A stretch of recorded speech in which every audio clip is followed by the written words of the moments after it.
27 কল্যাণপুর প্রমোদনগর বিধানসভা কেন্দ্রের অন্তর্গত 44 নম্বর পোলিং বুথের প্রিসাইডিং অফিসার নিরঞ্জন পালকে কর্তব্যে গাফিলতির কারণে তড়িঘড়ি তুলে নেওয়া হয়।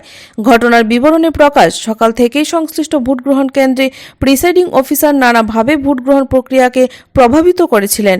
এমন অভিযোগ, সংশ্লিষ্ট প্রিসাইডিং অফিসার নাকি অনেককে বলেছেন লোকসভা নির্বাচন ভোট না দিলেও কিছু হবে না।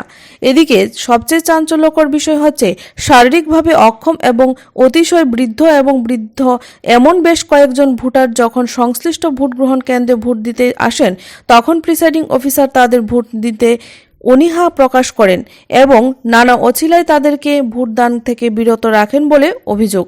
সংশ্লিষ্ট ঘটনার পরিপ্রেক্ষিতে এলাকার মানুষ সম্মিলিতভাবে প্রতিবাদে সরব হয় এবং স্বাভাবিকভাবে কিছুক্ষণের মধ্যে সেক্টর অফিসার তপন দাস ঘটনাস্থলে ছুটে আসেন। আমার যতটুকু আপনাদের অভিযোগ আমি আমার এআর স্যারের কাছে রেখেছি, স্যারের বলেছেন যে ওনাকে রিপ্লেসমেন্ট করে দিবেন। কখন স্যার? এক্ষুনি। এরপর তপন দাস গোটা ঘটনা সম্পর্কে অবগত হওয়ার পর উচ্চ পদস্থ আধিকারিকদের সাথে কথা বলেন এবং কিছুক্ষণের মধ্যেই দায়িত্বে গাফিলতির কারণে সংশ্লিষ্ট প্রিসাইডিং অফিসার নিরঞ্জন পালকে তুলে নিয়ে নতুন অফিসারকে দায়িত্ব দেওয়া হয়।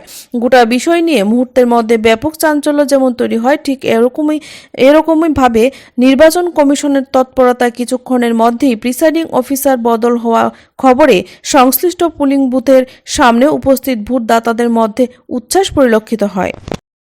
খবর 24, সময়ের সাথে আমরা।